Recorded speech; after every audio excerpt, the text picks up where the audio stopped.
Alright, so welcome back, guys, or welcome to your first time here. I'm Vision here, Barnett Tim, up and you guys in our video. Today I'll be giving you guys my review for The Walking Dead World Beyond Season 1, Episode 9, The Deepest Cut. Now, if The Walking Dead is something you're interested in, don't forget to hit the subscribe button down below and hit that bell icon. That way you don't miss more Walking Dead content from me moving forward. Now, let's begin. So, we got the 2-hour season finale for Walking Dead World Beyond. Now, I'm going to do each episode, Episode 9 and Episode 10 review separately. Here's Episode 9 and Episode 10 will be coming hopefully soon within the next day or two. But for this episode, I liked it. I think it was definitely an improvement. So we got our group heading off. We do get some backstory from what happened when Huck met up with her mom, and it's revealed that they, Huck's pretty much set this plan in motion, which is revealed later on in the episode, where it was her that was the one who sent the distress signal, that her father was in danger, but then it was revealed later on that he really isn't, and it was all part of their plan to get her there. Now, we don't know who the asset is at first. It's revealed in episode 10, but you got Huck, who is enlisted to get the asset to them as soon as possible, and they got to get them there quick. Otherwise, they're putting the plan in jeopardy. So then we go back to the present day, and you got Huck driving the car that they picked up earlier in the season, and while they're driving, you got Huck, who purposely gets the car into an accident, and they have to go forward on foot, and they end up getting attacked by a bunch of walkers. And in that process, you got Felix, who is hurt, and they're forced to stop at this abandoned house and let him heal up. Now, throughout this episode, you got them clearing out this house, and you got Iris, who's working with Huck to clear out the room, and Iris becomes a bit suspicious of her. Now, this is an issue I have with the episode, because I feel like Iris being suspicious of Huck kind of feels a bit rushed. I get people are saying, well, she was wrong about Silas, so maybe she's questioning other people, but it just to me felt way too rushed. So I'm taking off points there, because I just feel like her mistrust for Huck just felt very quick, and it was used just to push the plot. So I'm taking off points there. And you got Hope, who's trying to talk to her and say, Huck has been there for me, she helped me, and I like that. It shows the contrast between these two characters, but at the same time, I feel like the mistrust between the two just feels way too pushed and forced.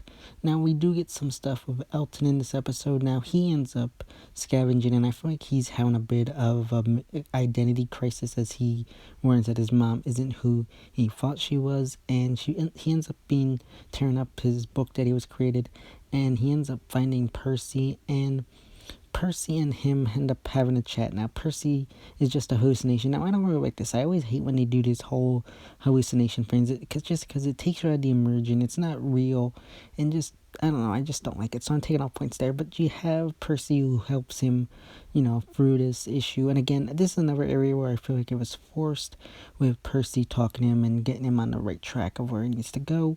I get what they're going for, but again, I just feel like Percy was there just to push the plot forward, and Elton kind of understands where he is you got Percy saying, you can't save me, you can't save everybody, but Elton is persistent about it, and you got them who walkers are showing up to get them, and Percy tells him to go and save himself. However, Elton decides to save Percy.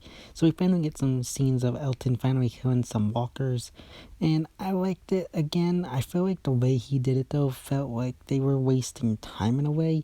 Like him using the barbed wire, I feel like, realistically, I feel like he would have been dead by the time he actually went through the plan. Maybe it's just me, but I feel like that was just a waste of time. So I didn't really like that, but at the same time, I'll give it a pass. But meanwhile, you got the group who has to stop at the house again due to Felix. They had originally planned to leave, but again, Felix is slowing them down now. They are discussing how to move from here, and half the group decides that they should leave Felix behind, while you got Iris, who doesn't want to leave him behind. And you got throughout the episode, now people believe, I think it was led on to believe that he was actually bitten. However, it is revealed that he wasn't bitten actually, and it was revealed that Huck is the one who injured him to make sure the group could split and she could take the asset to where the drop off point was. So I really like that. Now, throughout the episode, we also get some scenes in backstory regarding Felix, and we actually get to see his boyfriend Will in this episode through flashbacks, and we get to see their relationship. I did like that because I feel like we've heard about this, and it finally get to see him and their relationship pre everything going on. So I really did like that. At the same time, I wish we had.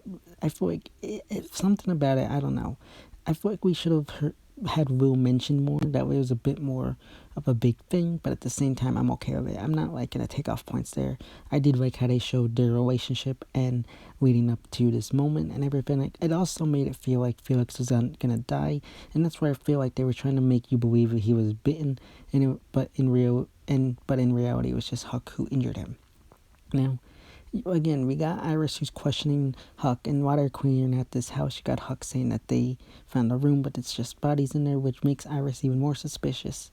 And at the end of the episode, it pretty much ends with Hope and Huck leaving the house and leaving Iris and Felix behind and heading out on their own mission. Which at that point is pretty much revealed that Hope is the asset, as I doubt the two of them would just leave. If Iris was, I feel like Huck would have been like, no, let's wait until the morning and we'll go take your sister. So I feel like that made sense. And looking back on it, I feel like Hope being the asset kind of made sense because you could see her relationship with Huck. So I feel like they were building up those two characters' relationship. That way they could get close to each other and then have Hope actually trust Huck when it came down to this moment in time. And I feel like it was meant for that. And again, it feels a little bit too predictable here.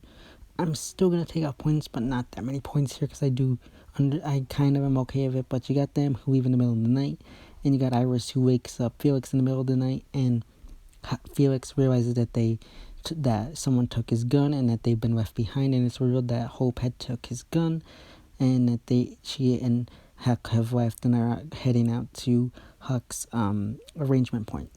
Now, while Huck is traveling, you got Elton, who's trying to catch up with the rest of the group. He uses the walkie to try to contact them, but he ends up finding out information about Huck, and he informs her that Percy is actually still alive. Now, of course, you got Huck, who is shocked by this, and it's revealed that she was the one who killed Tony.